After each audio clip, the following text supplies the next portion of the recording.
to summoning Wen Ning, Wei Wuxian's state of mind was a bit of a mess, so he found it difficult to avoid lapses in vigilance. Moreover, if Lan Wangji did not want his arrival to be noticed, he of course had no trouble avoiding being seen or heard. Thus, when Wei Wuxian whirled around and saw that increasingly frosty face beneath the moonlight, his startled heart nearly skipped a beat. He didn't know how long Lan Wangji had been here, and whether the man had witnessed everything he had done and said. If Lan Wangji had never been drunk to begin with and followed him the entire way, then the situation was even more awkward. Wei Wuxian had kept quiet about Wen Ning to his friend's face and bided his time until Lan Wangji went to sleep to summon him. Truly awkward, indeed. Arms crossed, Lan Wangji held Bi-Chen to his chest, an icy expression on his face. Wei Wuxian had never seen him so clearly displeased and felt compelled to open his mouth and offer an explanation to ease the tense atmosphere. "Oh, Han Guangjun." No response. Wei Wuxian stood in front of Wen Ning and stared face to face at Lan Wangji. He rubbed his chin. For some reason, he felt extraordinarily guilty. Finally, Lan Wangji let down the hand that was holding Bi-Chen and walked forward a couple of steps. When Wei Wuxian saw that he was headed straight for Wen Ning and still wielding his sword, he thought he intended to behead the fierce corpse. His mood made a sharp turn. Oh no, what if Lan Chan was pretending to be drunk so that I would come out and summon Wen Ning and he could chop his head off? I should have known. How could anyone possibly pass out from a single bowl? Han Guangjun, listen to me. With a loud smack, Lan Wangji struck Wen Ning with the palm of his hand. Though the strike rang sharp and clear, it posed no real danger. Wen Ning endured it, staggering several steps backward. He wobbled, then steadied himself and stood up straight again, a vacant expression upon his face. Nothing more. In his current state, Wen Ning no longer possessed the explosive temper that he had displayed during his past bouts of murderous insanity. But his temperament hadn't improved that much either. When he had been surrounded and attacked that night on Dafan Mountain, he had flown into a violent fit before a single blade had managed to touch him. He had even grabbed someone by the neck and lifted them off the ground. If Wei Wuxian hadn't stopped him, he would have inevitably choked the life out of everyone on site, one by one. Yet after Lan Wangji had slapped him, he continued to keep his head lowered, as though he did not have the courage to resist. Wei Wuxian thought this a bit strange, but still breathed a sigh of relief. If Wen Ning had fought back, then it would have become even harder to mediate between them. At the moment, Lan Wangji seemed to feel as though his single strike had not adequately expressed his rage and pushed Wen Ning several meters away. "Go away," he said very unhappily. Wei Wuxian finally noticed that something was off. Both the slap and the push and the language he had used were very childish. After shoving Wen Ning a sufficient distance away, Lan Wangji finally appeared satisfied. He turned, walked back to Wei Wuxian, and stood by his side. Wei Wuxian scrutinized him thoroughly. Neither Lan Wangji's complexion nor his expression looked the slightest bit different. In fact, he appeared even more solemn and proper than usual, even more the picture of excellence than usual. His forehead ribbon was extremely straight, his face absent of redness. He wasn't panting, and his stride was as confident as ever, not the least bit unsteady. Outwardly, he was still the stern, impeccable, calm, and self-possessed cultivator of great renown, Han Guangjun. But when Wei Wuxian tipped his gaze downward, he discovered that Lan Wangji was wearing his boots on the wrong feet. Before Wei Wuxian had gone out, he had helped Lan Wangji remove his boots, tossing them by the side of his bed afterward. But now, Lan Wangji's left boot was on his right foot, and his right boot was on his left. Han Guangjun, whose elegance and commitment to propriety were unrivaled, who hailed from a mighty and prestigious clan, couldn't possibly have gone out in public dressed like this. Han Guangjun, what number is this? Wei Wuxian asked tentatively. He held up 2 fingers. Lan Wangji did not answer, but instead solemnly extended his hands, both the left and the right, and carefully wrapped them around Wei Wuxian's outstretched fingers. Bi Chen, no longer held by its owner, clattered to the ground. This was absolutely not the normal Lan Chan. Han Guangjun, are you drunk? Wei Wuxian asked. No, Lan Wangji replied. Obviously, drunk people never admitted that they were drunk. Wei Wuxian pulled back his fingers, but Lan Wangji continued holding his hands, as though they were still wrapped around the withdrawn appendages, focusing intently on maintaining the empty fists. Wei Wuxian watched him, speechless. Surrounded by the cold night winds, he lifted his head and gazed at the moon. Everyone else got drunk first and fell asleep later, yet Lan Wangji slept first and became drunk later. On top of that, when he was drunk, he still looked the same as he always did, making it very difficult to discern his inebriation. In the old days, when Wei Wuxian had possessed countless drinking buddies, he had seen extremely strange and shameful drunk behavior of every description. Some people wailed and sobbed, some giggled themselves silly, some went crazy and caused scenes, some passed out and lay like a corpse right in the middle of the street. Some became determined to kill themselves, and some cried, "Why don't you want me anymore?" But this was the first time he had ever seen anyone like Lan Wangji, someone who didn't raise a fuss or cause a ruckus, whose expression remained perfectly proper, but whose behavior was bizarre beyond comparison. The corner of Wei Wuxian's mouth twitched, and he forcefully suppressed his laughter. Picking up the fallen Bi Chen, he swung it over his back and said, "All right, that's enough. Let's head back." He couldn't let Lan Wangji run wild in public. Only heaven knew what he might do. Fortunately, it seemed that when Lan Wangji was drunk, he was also easy to persuade. He nodded his head elegantly and stepped forward with Wei Wuxian. Anyone who happened to pass by would surely have believed that these were a pair of intimate friends, out for a nighttime walk and conversation, and exclaim about the culture and sophistication of this act. Behind them, Wen Ning followed silently.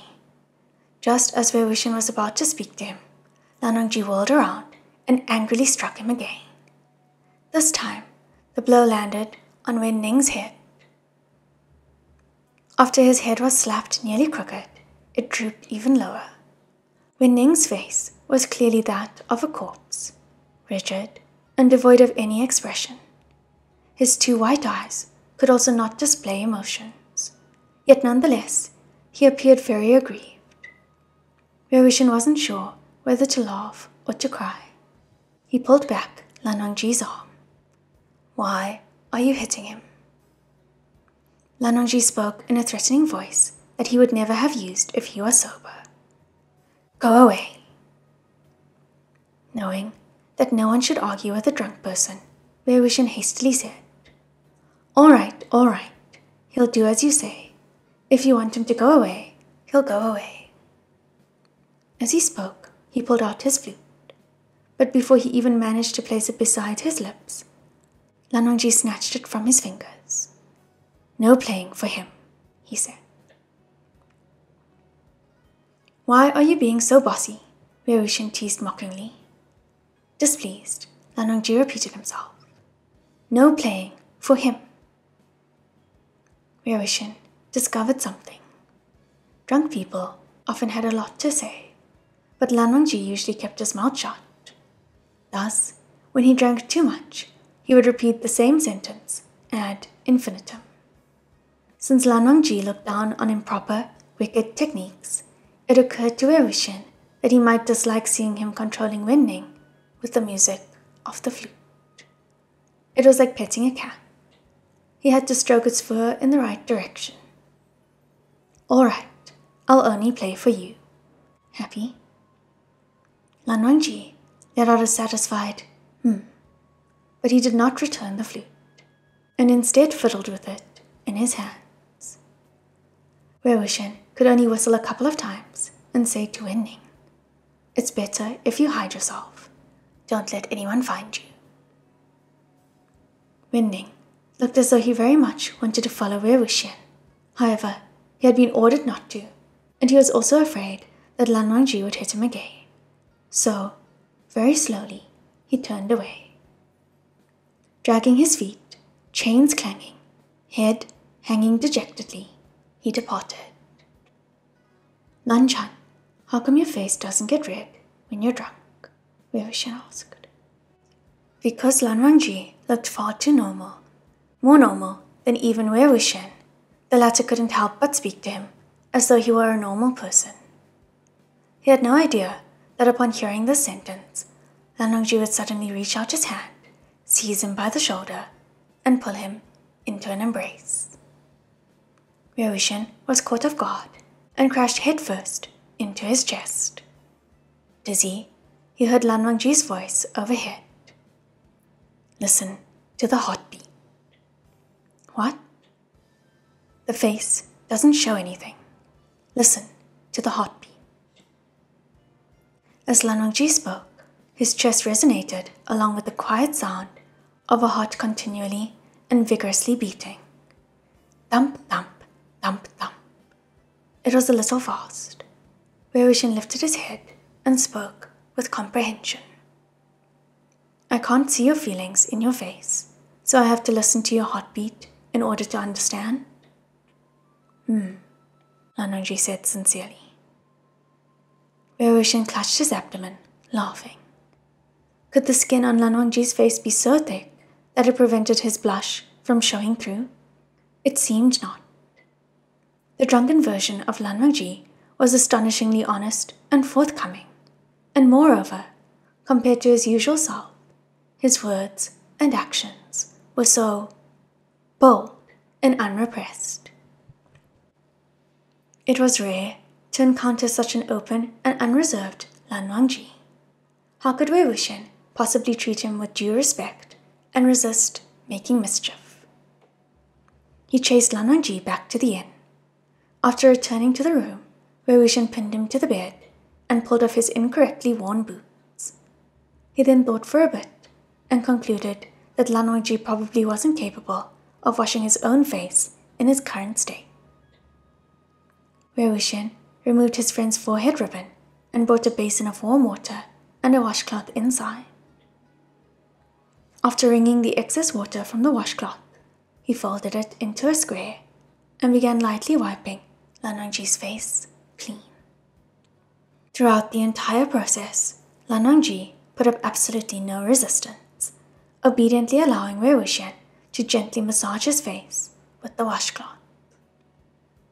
Other than squinting when the cloth approached his eyes, he stared at Wei Wuxian the entire time, unblinking. All kinds of devious plots began brewing in Wei Wuxian's guts. Seeing Lan Wangji's crystal clear gaze staring back at him, he couldn't help but brush his finger against his friend's chin. "Why are you looking at me? Enjoying the view?" As he happened to finish washing Lan Wangji's face just at the time, Wei Wuxian did not wait for a reply.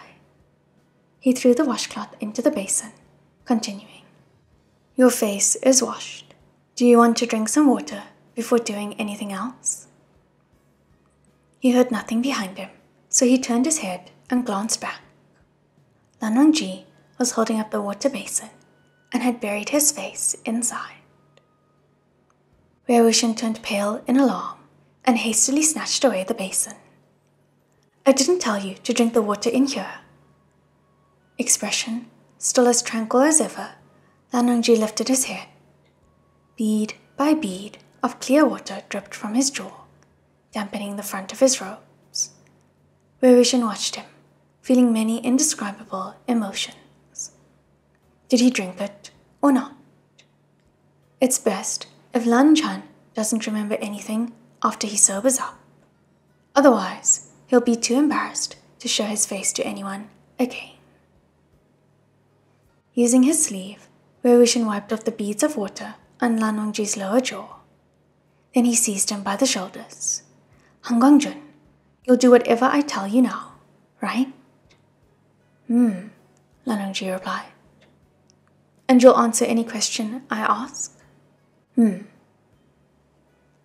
Wuxian pressed one knee against the bed, one corner of his mouth quirking up.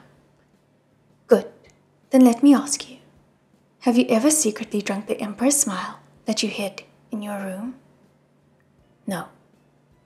Do you like rabbits? Wei Wuxian asked. Yes. Have you violated any prohibitions? Yes. Have you ever had a crush on anyone? Yes. Wei Wuxian stopped probing here. He didn't have any true intention of using this opportunity to uncover Lan Wangji's secrets. He only wanted to confirm whether Lan Wangji would, in fact, answer any question he asked. What do you think about Changcheng? Wei Wuxian asked. Lan Wangji frowned. Humph. What do you think about Wenning? He let out a cold sigh. Grinning broadly, Wei Wuxian pointed at himself. What do you think about this one here? Mine, Lan Wangji said. He fixed his gaze on Wei Wuxian and spoke with the utmost clarity, pausing after each word. Is mine. Suddenly, Wei Wuxian understood.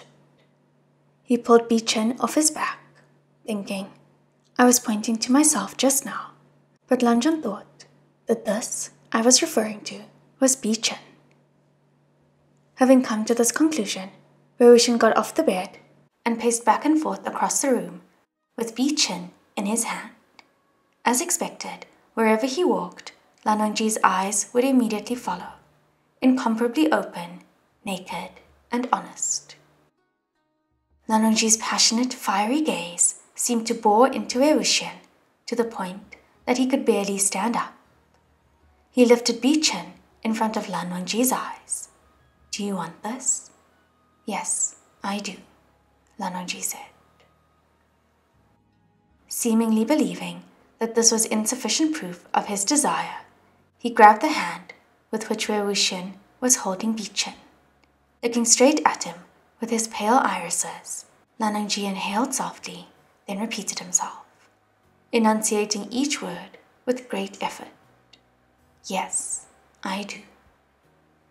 Wei Wuxian knew perfectly well that his friend was completely plastered, and that these words were not directed at him. But he was still so struck by them that his arms and legs went weak.